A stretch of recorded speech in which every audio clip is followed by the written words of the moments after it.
ঋণ না করে অল্প অল্প টাকা জমা করে আমার ভাঙা জং ধরা টিনের ঘরটাকে ঠিক করিয়ে নেব।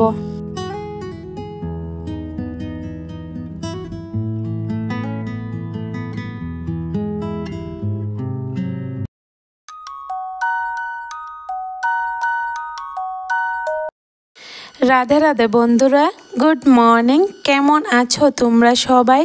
আশা করি যে যেখানে আছো ভালো আছো, সুস্থ আছো। আমরাও ভীষণ ভালো আছি। যদিও এখন ছেলেটার স্কুল বন্ধ, ভ্যাকেশন পড়ে গেছে, তারপরেও জানো তো আমাকে কিন্তু সকালবেলায় ঘুম থেকে উঠে যেতে হয়। তার কারণ হলো স্কুল বন্ধ দিয়েছে তো কি হয়েছে, যে পড়াটা মিসে বিকেলবেলা পড়াতো 3টের সময়, তো ওই পড়াটা কিন্তু সকালবেলায় পড়িয়ে এনে 8টার সময়, তার জন্য কিন্তু আমাকে অনেকটা ভোরে ঘুম থেকে উঠে যেতে হয়। ঘুম থেকে উঠে মাঝখানের ঘরে দরজাটা লাগিয়ে দিলাম, তোমরা তো দেখলে, কারণ আমরা তো এই ঘরে কথা বলবো মা ছেলে মিলে, আবার মেয়েটা শুনলে ঘুম থেকে উঠে যাবে। তারপরে দেখো বাসি জামা ছেড়ে দরজায় জল দিয়ে দিলাম, তারপরে মুখটা ধুয়ে ঠাকুরঘরটা খুললাম। তো আমার ঠাকুরকে প্রণাম করে এরপরে কিন্তু সারাদিনের কাজকর্মে ধরবো। সকাল সকাল ঠাকুরের দর্শন করে এরপরে যদি সারাদিনের কাজকর্মে হাত দিই তাহলে দিনটা কিন্তু খুব সুন্দরভাবে কাটে। তো দেখো এখানে মুখটা ধুয়ে এসে এখন দরজা জানালাগুলি মেলে দিচ্ছি। সরি, দরজা তো সকালেই মেলে নিলাম, এখন জানালাগুলি সব খুলে নিচ্ছি। সকালের কিন্তু অনেকগুলা টুকটাক কাজ থাকে যেগুলো প্রথমে করতে হয়। যেমন দেখো রাতের বেলা কিন্তু ফিল্টারে জল দিতে পারি না, তো সকাল সকাল জল দিয়ে দিলাম। রাতের বেলা জল দিলে ফিল্টার যদি ভর্তি হয়ে যায় না তাহলে আবার জল পড়ে যায়, তার জন্য সকাল সকাল ফিল্টারটা জল দিলাম। তারপরে ছেলেকেও জলটা দিলাম। আর এদিকে দেখো আমার জন্য একটু আয়ুর্বেদিক ওষুধ বেড়ে নিচ্ছি। তো এটা খাইনি এতদিন ধরে, এনে রেখেছি ঘরে, অনেকটা দিন হয়ে গেছে, তো ভাবলাম আজ থেকে একটু খেয়ে নিই। এটা নাকি সকালে খালি পেটে খাওয়াটা খুব উপকারী। তো দেখো একটুখানি নিলাম, মানে চায়ের চামচে 1 চামচ নিলাম আর একটুখানি জল মেশালাম। অনেকটা তেতো ছিল জানো তো, দেখলেই তো ওষুধটা খেয়ে আমার মুখটা কেমন হয়ে গেল। যাই হোক, ওষুধ তো কোনো দিন মিষ্টিও না, ওষুধ ওষুধের মতোই হয়। তো দেখো ওষুধটা খেয়ে এখন সাথে সাথে আমি ম্যাগি রান্না করে নিলাম, কারণ ছেলেটার তো টিউশন আছে, তো ও ম্যাগি খেয়ে কিন্তু টিউশনে যাবে। তারপরে দেখো সাথে সাথে কিন্তু ভাতটাও বসিয়ে দিলাম। এখন জানো তো বন্ধুরা, এত পরিমাণে বৃষ্টি হচ্ছে কি বলবো, বৃষ্টির জন্য কাজ করতেই পারছি না। তো ভাবলাম মেয়েটা ঘুমে থাকতে থাকতে যতটুক পারি রান্নাঘরের কাজটা সেরে নিই। তো এখানে দেখো ভাতটা বসিয়ে দিলাম, ম্যাগিও রান্না হয়ে গেল। এখন কি রান্না করব সবজিগুলি বার করছি। ফ্রিজ থেকে সবজিগুলি বার করে রাখলাম, মাছও ছিল, মাছটা বার করে জলে ভিজিয়ে রাখবো। সাথে সাথে তো ফ্রিজ থেকে বার করে মাছ রান্না করা কিন্তু ভালো নয়। আর দেখো এখানে যে ওষুধটা খেয়েছি, আধা ঘন্টা পর কিন্তু আমি এখন জলটা খেলাম। জলটা খেয়ে এখন বসে গেলাম সবজি কাটতে। সবজিগুলা কেটে কিছুক্ষণ সময় জলে ভিজিয়ে রাখলে ভালো, যেহেতু আজকে বেগুন রান্না করব, তাহলে বেগুনের কষ্ট চলে যায়। আর এমনি তো জানো তো ফ্রিজের সবজি যদি আমরা জলে কিছুক্ষণ সময় ভিজিয়ে রাখি তারপরে রান্না করি তাহলে কিন্তু খুব ভালো, সাথে সাথে রান্না করাটা একদম ঠিক নয়। আজকে এত তাড়াহুড়ো করে কেন রান্না করছি বন্ধুরা, এটা বলি তোমাদের সাথে। আসলে আজকে ছেলেটাকে টিউশনে আমি নিয়ে যাব স্কুটি দিয়ে। তার কারণ হলো আজকে একটু বাজার করতে হবে। ঘরে জানো তো টুকটাক বাজার ফুরিয়ে গেছে, যেমন মুড়ি, চিড়ে, তারপরে ডিম, তো এগুলো সব কিছুই ফুরিয়ে গেছে। ভাবলাম আজকে যেহেতু এখন অবধি বৃষ্টিটা আসেনি, ছেলেটাকে আমি নিয়ে দিয়ে আসবো, ওকে মিসের বাড়িতে নামিয়ে দিয়ে তারপর আমি বাজারগুলিও করে নেব। তো এই ভেবে কিন্তু কাজে ধরলাম। তো টিউশনে যাওয়ার আগে যতটুক পারি কিন্তু কাজ এগিয়ে রাখছি। সবজি কাটতে কাটতে এদিকে দেখলে মাছটা ভাজি বসিয়ে দিলাম। তো মাছটা ভাজা হতে হতে কিন্তু আমি চাও করে নিলাম, আর চা আর একটুখানি ম্যাগি খেয়ে নিচ্ছি। মেয়েটা কিন্তু এখনও অবধি ঘুমাচ্ছে, ও যদি সজাগ থাকতো তাহলে কিন্তু আমি এত তাড়াহুড়ো করে রান্নাগুলি করতে পারতাম না। চা টিফিন করে দেখো সাথে সাথে কিন্তু রান্নাটা বসিয়ে দিলাম। আজকে আমি কি রান্না করছি এটা বলি তোমাদের সাথে।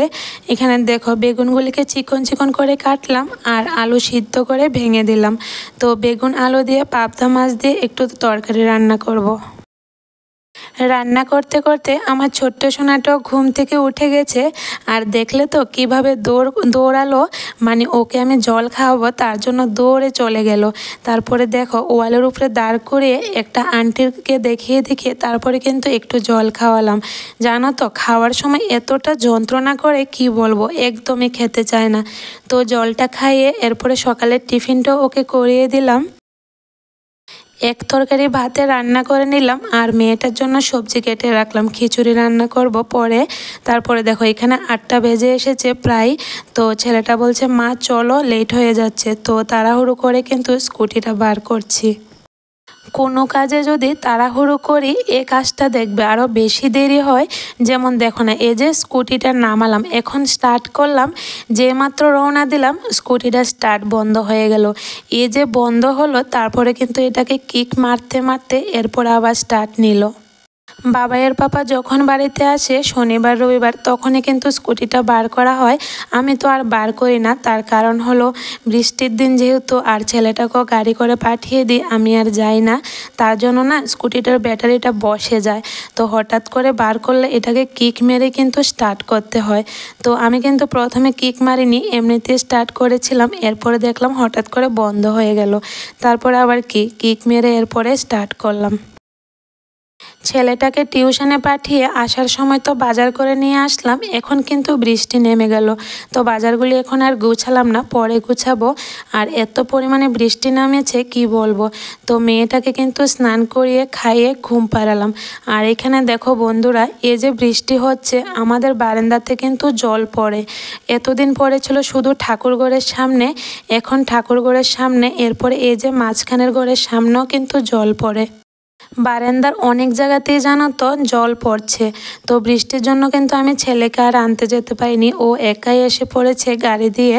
তারপরে দেখো এই যে বারান্দার মধ্যে জল পড়ছে, পিছল হয়ে আছে, তার জন্য বারান্দাটা একটু মুছে নিলাম। বাবাইয়ের পাপাকে ফোন করে বলেছিলাম যে এতদিন তো এক জায়গাতে জল পড়েছিল বারান্দার, তবে আজকে জানো তো অনেকটা জায়গাত কিন্তু জল পড়ছে। তবে ঘরে জানি না জল পড়ে কি না, ঘরের মধ্যে তো সিলিং দেওয়া আছে, যদি জল পড়ে সিলিংয়ের মধ্যে জল পড়লে কিন্তু সিলিংটা নষ্ট হয়ে যাবে।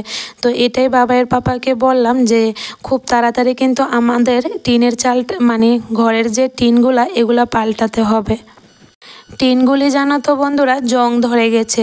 তো কয়েকটা দিন ধরে সংসারের উপর কিন্তু অনেকটা খরচ হচ্ছে। আর যেহেতু একা হাতের সব কিছু সামলায় বাবাইয়ের পাপা, তো ছেলের পড়াশোনা, মেয়েটা আছে, এরপরে তো সংসারের যাবতীয় খরচ, অসুখ বিসুখ অনেক কিছু আছে, সবটা কিন্তু ওর একা হাতেই। এর মাঝখানে আবার ঠাকুরের সিংহাসন আনলাম, ঠাকুর বসালাম। তো অনেক দিন ধরেই বলছে যে টিনগুলা পাল্টাবে ঘরের, তবে আর পাল্টাতে পারছে না, মানে টাকা জমা করে উঠতে পারছে না, একদিকে জমা করলে আরেক দিকে খরচ হয়ে যাচ্ছে। তারপরে আমি বাবাইয়ের পাপাকে বললাম যে কিছু বাকি করে হলো টিনগুলা কিন্তু চেঞ্জ করতে হবে। তারপরে ও কি বলল জানো তো, ও বলল ঋণ করব না, অল্প অল্প টাকা জমা করে আমার ভাঙা জং ধরা টিনের ঘরটাকে ঠিক করব, তবে ঋণের বোঝা কিন্তু মাথায় নেব না। ও কিন্তু একদমই ঋণ করতে রাজি হয় না, তবে আমারও ভালো লাগে না ঋণ করে কাজ করতে। যতটুক পারি একটু একটু করে জমা করে কিন্তু সংসারের কাজগুলি বা বাড়িঘরের কাজ বলো করতে ভালো লাগে। খুব তাড়াতাড়ি কিন্তু ঘরের কাজগুলি ধরতে হবে, না হলে ঘরের মধ্যে যদি বৃষ্টির জল পড়ে সিলিংটা কিন্তু নষ্ট হয়ে যাবে। তোমাদের সাথে কথা বলতে বলতে অনেকগুলা কাজ সেরে নিলাম, দেখলেই তো বৃষ্টি ভিজে ভিজে কতগুলা কাজ করলাম। তো এখানে দেখো স্নান সেরে কাপড়গুলো কিন্তু ভিজিয়ে রেখেছিলাম, বৃষ্টির জন্য ধুয়ে দিতে পারলাম না। এখন বিকেল দিকে একটু বৃষ্টিটা থেমেছে, তো কাপড়গুলি ধুয়ে বাইরে দিলাম, শুকাবে তো না, ওই মানে শুধু জলটা ঝরে যাবে, তারপরে বারান্দাতে তুলে নেব। আর দেখো গতকাল যে কাপড় ধুয়েছিলাম এই কাপড়গুলি আজকে ভাঁজ করছি, মানে বাইরে একটুখানি শুকায় তারপরে কিন্তু ঘরে ফ্যানের নিচে মেলে দিই, তো শুকালে তারপরে ভাঁজ করে রাখি। এই বৃষ্টির দিনে জানো তো বন্ধুরা কাজের পরিমাণ ডাবল বেড়ে যায়, একটা কাজকে 2বার 3বার করে করতে হয়, বিশেষ করে কাপড় ধোয়াটা। কাপড় যে শুকায় না, কতবার রোদ্রে মেলে দিই আর কতবার উঠায় তার কোনো ঠিক ঠিকানা নেই। বৃষ্টিটা কিন্তু সব সময় 11টার দিকে আসে, আবার বিকেলে 4টা 4:30টার দিকে একটু বৃষ্টিটা থেমে যায়, আবার কিন্তু রাত্রেবেলা আসে। তো এর মাঝখানে কিন্তু আমি যতটুক পারি কাজগুলি করে নিই, মানে সকালবেলা কাজটা সেরে নিই। বৃষ্টির সময় দেখবে কাজ করা যায় না কিন্তু। আচ্ছা যাই হোক, চলো এই যে দেখো সকালবেলা বাজার করে নিয়ে এসেছিলাম মুড়ি, ডিম, চিড়ে। তো এগুলো আর গুছানো হয়নি, তো এখন মুড়িগুলো ভালো করে চেলে গুছিয়ে রাখলাম, আর চিড়েগুলোকে বাইরে গিয়ে ঝেড়ে তারপরে কিন্তু কৌটোর মধ্যে গুছিয়ে রাখলাম। এখন কিন্তু দুপুর হয়ে গেছে, তো দুপুরের খাবার বেড়ে নিলাম। আমি কিন্তু এর মাঝখানে কারকল ভাজাও করেছিলাম, তোমাদের সাথে আর শেয়ার করা হয়নি। তো দেখলে তো ছেলেটার জন্য ভাত বাড়লাম, ও নাকি এখন খাবে না, একটু পরে খাবে। তো আমি খেয়ে নিলাম ভাতটা। ভাত খেয়ে সাথে সাথে দুধটা জালে বসিয়ে দিলাম, কারণ আবার সন্ধ্যাবেলা কিন্তু বৃষ্টি চলে আসে।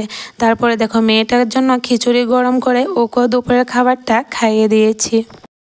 আজকে পাশের বাড়ি দিদিভাইদের বাড়ি থেকে একটা ফুলের চারা এনেছি।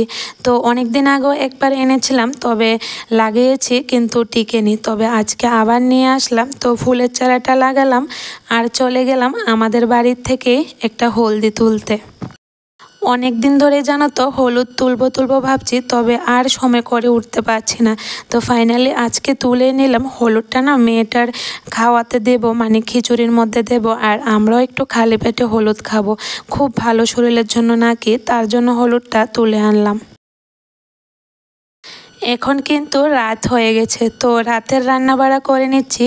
যেহেতু পরের দিন বৃহস্পতিবার, তার জন্য কিন্তু আজকে আমি মাছগুলি রান্না করে শেষ করে নিচ্ছি, কারণ আগামীকাল তো নিরামিষ রান্না করব। তো দেখো এখানে 2টা মাছ ছিল, এই মাছগুলোকে এখন পাতলা করে ঝোল দিলাম। তো একটু ঝাল করে রান্না করেছি, যেহেতু এক তরকারি, আর রাতের বেলা কিন্তু এক তরকারি হলে আমরা মাছ এলে খেয়ে নিতে পারি। আচ্ছা বন্ধুরা, এই যে আমি প্রতিদিন আমার সংসারের কাজগুলো একটু একটু করে তোমাদের সাথে শেয়ার করি, তোমাদের কাছে কেমন লাগে অবশ্যই কিন্তু কমেন্টে জানিও।